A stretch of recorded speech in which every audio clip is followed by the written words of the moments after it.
वनस्तईनुहु वनस्तगफिरुहु वनुअमिनु बिहि वनतवक्कलु अलैहि वनऊज़ु बिल्लाहि मिन शुरूरि अनफुसिना व मिन सय्यिआति अअमालिना मन यहदिहिल्लाहु फला मुज़िल्ल लहु व मन युज़लिल्हु फला हादिय लहु वनशहदु अल्ला इलाहा इल्लल्लाहु वहदहु ला शरीका लहु वनशहदु अन्न सय्यिदना व सनदना व हबीबना व शफीअना व मुर्शिदना व मौलाना मुहम्मदन अब्दुहु व रसूलुहु अम्मा बादु फ़अऊज़ु बिल्लाहि मिनश शैतानिर रजीम बिस्मिल्लाहिर रहमानिर रहीम या अय्युहल्लज़ीना आमनू क़ू अनफुसकुम व अहलीकुम नारन वक़ूदुहन नासु वल्हिजारतु अलैहा मलाइकतुन ग़िलाज़ुन शिदादुन ला यअसूनल्लाह मा अमरहुम व यफ़अलून मा युअमरून वक़ाल अल्लाहु तआला फ़ी मक़ामिन आख़र वअमुर अहलक बिस्सलाति वस्तबिर अलैहा सदक़ल्लाहुल अज़ीम व सदक़ रसूलुहुन नबियुल करीम व नहनु अला ज़ालिका लमिनश शाहिदीन वश्शाकिरीन वल्हम्दुलिल्लाहि रब्बिल आलमीन। अल्लाहुम्मा सल्लि अला मुहम्मदिन व अला आलि मुहम्मद कमा सल्लैता अला इब्राहीम व अला आलि इब्राहीम इन्नका हमीदुम मजीद। अल्लाहुम्मा बारिक अला मुहम्मदिन व अला आलि मुहम्मद कमा बारकता अला इब्राहीम व अला आलि इब्राहीम इन्नका हमीदुम मजीद। मेरे नहायत ही बुज़ुर्गों, हम उम्र नौजवान साथियों, आज के इस जुम्मतुल मुबारक में एक अहम बात हम समझेंगे।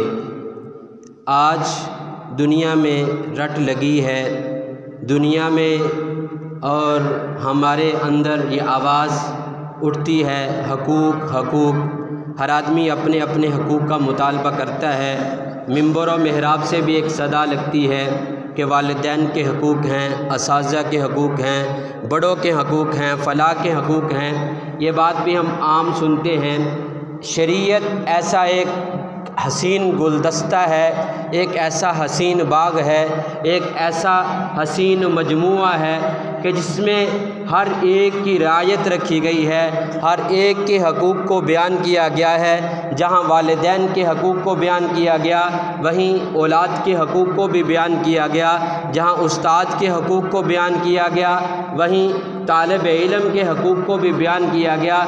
इसी तरह बड़े के अगर हक़ बयान किए हैं शरीयत ने, तो छोटे के हकूक़ भी बतलाए हैं। तो हमने बारहा ये सुना कि वालिदैन का ये हक़ है, वालिदैन का ये हक़ है, वालिदैन का ये हक़ है, वालिदैन की इस तरह इताअत करनी है, वालिदैन का इस तरह कहा मानना है, वालिदैन के आगे ऊँची आवाज़ से नहीं बोलना, वालिदैन को उफ़ नहीं करना।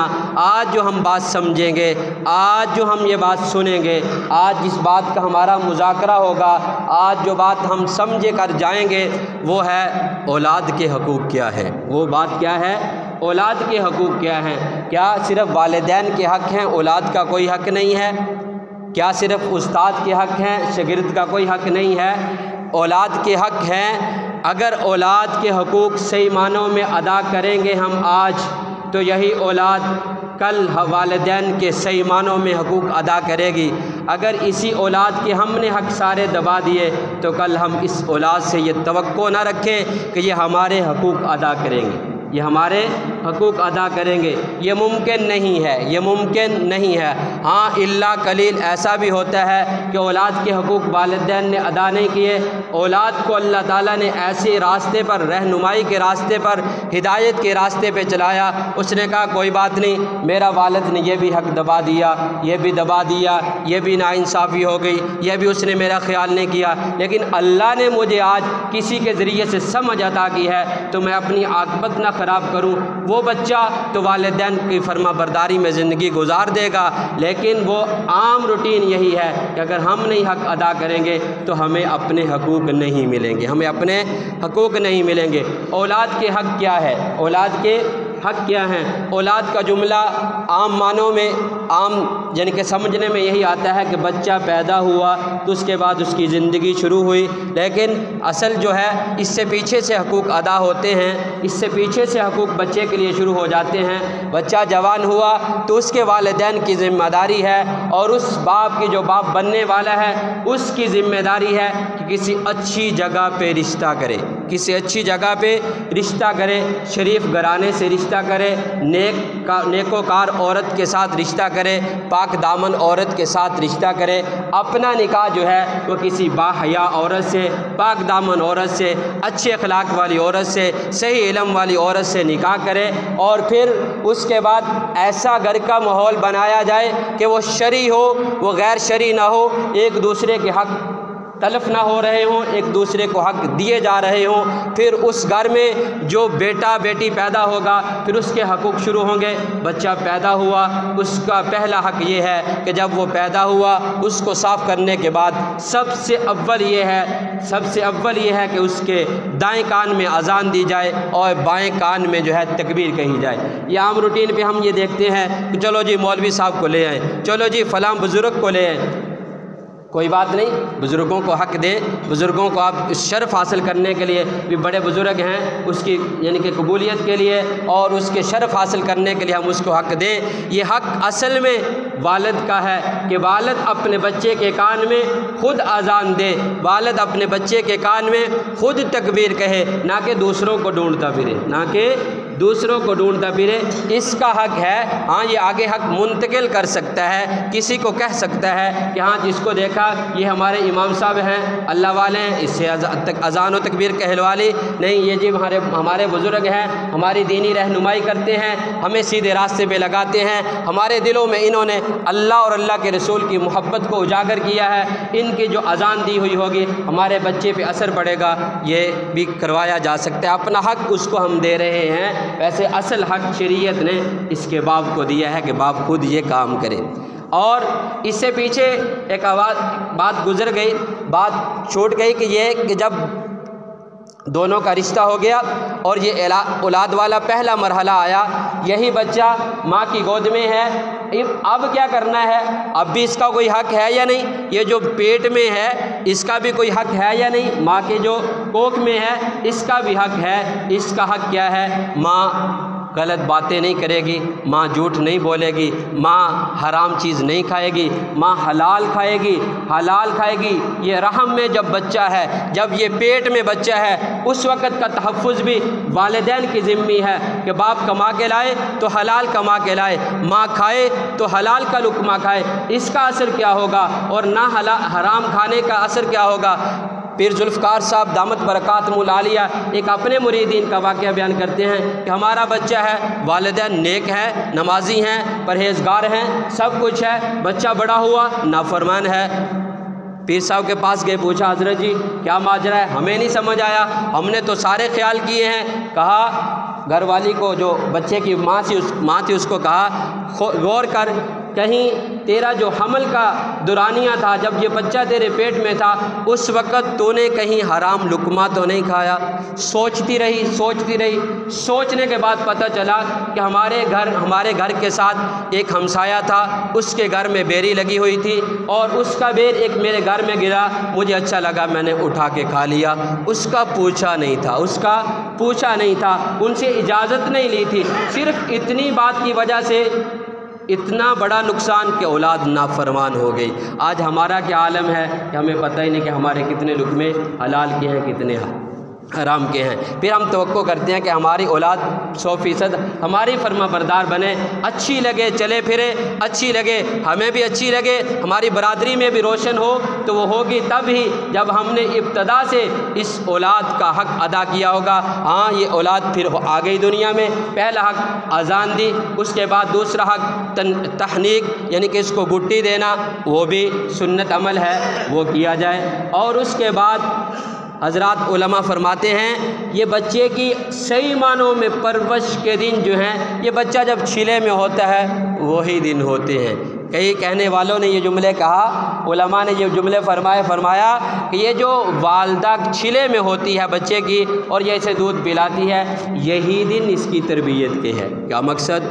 आज क्या होता है, हमारी माएँ जो हैं, हमारी घरवालियाँ जो हैं बच्चों को दूध पिलाती हैं, साथ गीबत भी चल रही है, ड्रामे भी देख रही हैं और गलत बातें भी कर रही हैं, गलत सोच भी रही हैं, गलत खा भी रही हैं, सब कुछ गलत हो रहा है। वो बच्चा सब कुछ नोट करता है, देखता है। क्या उनके कानों में आवाज़ जाती है? बच्चा बोल के बता नहीं सकता, लेकिन वो समझता है, उसके कानों में आवाज़ वो सुनाई देती है, वो कानों में आवाज़ वो गूंजती है जो हम बोलते हैं घरों में। इन बातों का भी ख्याल रखना ये औलाद के हक़ में से है। और यही औलाद जब बड़ी होगी, जब बोलने के काबिल होगी, पहला हक़ औलाद का ये है, पहला हक़ औलाद का ये है कि उसे बोलते वक़्त जब वो बोलना शुरू करे तो उसको कलमा तय्यबा कहलाया जाए, उसको कलमा तय्यबा याद करवाया जाए। उसके सामने जब अल्लाह का नाम लेंगे, जब उसके सामने ला इलाहा इल्लल्लाह का विर्द उसे सिखाएंगे, जब हम लोरिया देते हैं बच्चे को सुलाने के लिए, बच्चे को सुकून देने के लिए, तो उस वक़्त ये कलमा तय्यबा का विर्द किया जाए। और उसका पहला बोल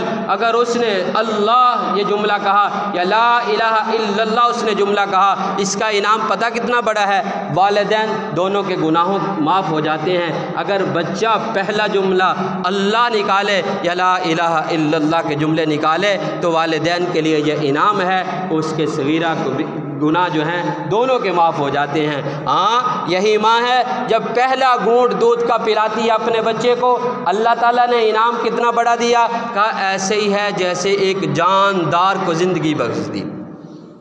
एक इंसान को, जो आदमी बीमार हो, उसकी तीमारदारी सही मानों में की जाए, वो तंदुरुस्त हो जाए, वो क्या कहता है, यार तूने तो मुझे नई ज़िंदगी दे दी। ज़िंदगी तो नहीं दी, हमने उसकी तीमारदारी की, वो खुश हुआ और अल्लाह ताला ने उसे शिफा दे दी। इसी की वजह से वो कह रहा है तूने मुझे नई ज़िंदगी दे दी। ये जो माँ है जिसने पहला घूंट अपने बच्चे को दूध पिलाया, इसको कितना बड़ा अजर मिल रहा है। ऐसे ही जैसे इसने नई ज़िंदगी, एक चीज़ को, एक जानदार को एक नई ज़िंदगी दे दी, इतना बड़ा सवाब मिलेगा, इतना बड़ा सवाब मिलेगा। यही औलाद जब जो बड़ी होती जा रही है, अपने घर में नचाकी, लड़ना झगड़ना और आपस में गलत बात करना, गलत बोलना, गाली देना, झूठ बोलना, ये सब कुछ वालिदैन के लिए एहतियाती तदबीरें हैं, ये नहीं कर सकते। हमने एक तरबियत की नशिस्त में एक अल्लाह वाले ने बात कही, कहा देखो घर में रहते हुए ना, घर में अगर कोई बातें हो भी जाएं उसको दबा जाओ।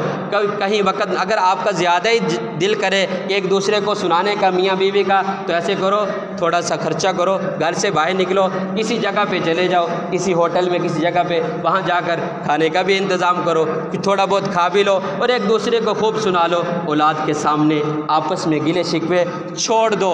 अगर ऐसे करोगे तो उनके जहनों में ये असर पड़ेगा। अगर बाप अपनी घरवाली को, बेटे की माँ को डांट रहा है तो उसके सामने अब उसकी माँ की वक़्त कम हो रही है, वो भी उसी तरह अपनी माँ के सामने बोलना शुरू कर देगा। हाँ, अगर माँ बच्चे की अपने खामन को, उसके बाप को डांट रही है और वो आगे से बर्दाश्त कर रहा है, कोई बात नहीं, बर्दाश्त करना पड़ता है, बातें होती हैं, कभी आदमी गलत बात करता है तो घर वालों को गुस्सा आया, कभी हक पे भी होता है किसी की नाराज़गी को दबाने के लिए और घर में बैलेंस बराबर रखने के लिए बहुत सारा कुछ बर्दाश्त करना पड़ता है। तो अगर ये घर वाली अपने खामद को डांट रही है, बच्चा देख रहा है, तो फिर क्या बाप की वक़्त बेटे के सामने होगी?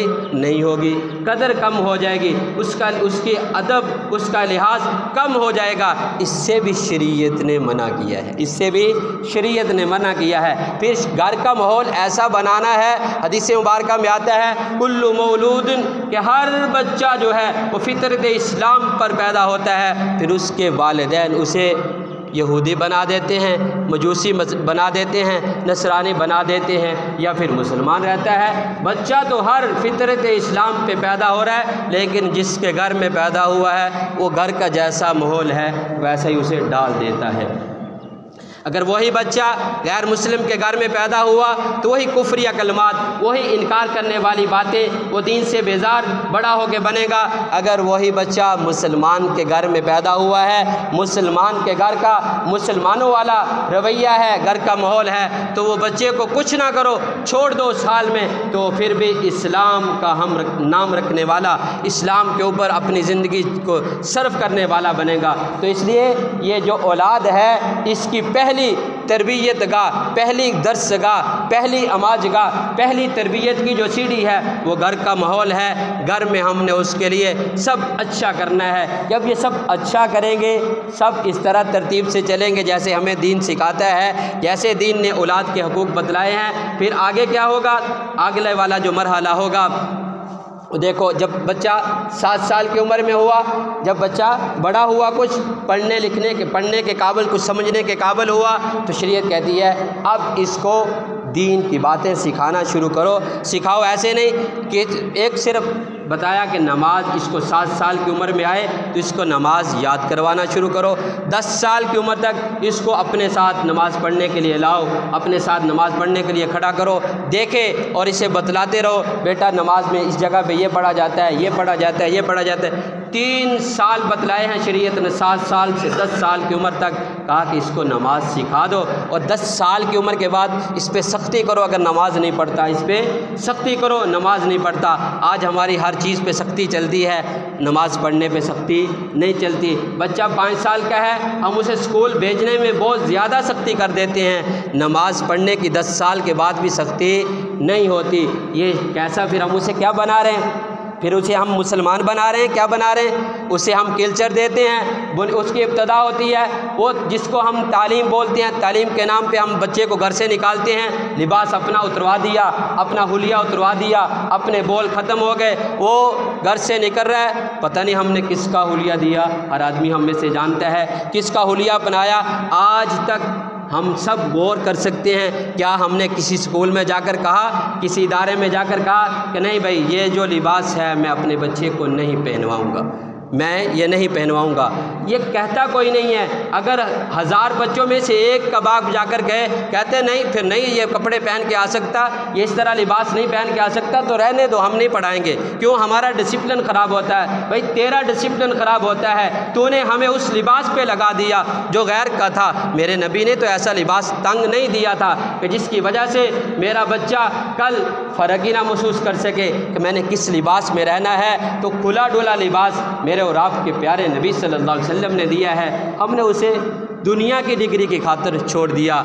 वही बच्चा, और ये फिर ये हक में से है कि औलाद के साथ अदल का इंसाफ अदल के साथ रखा जाए। यहाँ तक मैंने आज पढ़ा है कि औलाद के साथ यहाँ तक अदल रखा जाए। छोटे बच्चे हैं, 2 हैं, 3 हैं, उनके साथ प्यार मोहब्बत सबका बराबर हो। हाँ, मोहब्बतें बढ़ जाती हैं, वो दिल की बात है, लेकिन जो ज़ाहिर होने वाली चीज़ें हैं, प्यार मोहब्बत शफ़क़त, वो तीनों के साथ बराबर हो, चारों के साथ बराबर हो। ऐसे ना हो एक के साथ तो लाड कर रहा है, एक को तो बोसे दे रहा है, दूसरे को छोड़े जा रहा है, दूसरे की तरफ देखता भी नहीं है। नहीं, यहाँ भी अदल का तराजू रखना है ताकि बच्चे के दिल में आपके बारे में गलत ख्याल ना आए कि मेरा बाप फ़लाँ के साथ मोहब्बत तो करता है, फ़लाँ भाई के साथ मोहब्बत तो करता है, फ़लाँ बहन के साथ तो मोहब्बत करता है, मेरी तरफ तो आंखें नहीं मोहब्बत की उठाता। तो ये सब हक तलफ़ी है, ये हक तलफ़ी है। ये कल यही बच्चा बड़ा होकर ये कहेगा अच्छा अब्बे ने मेरे बारे की चंगा कीता,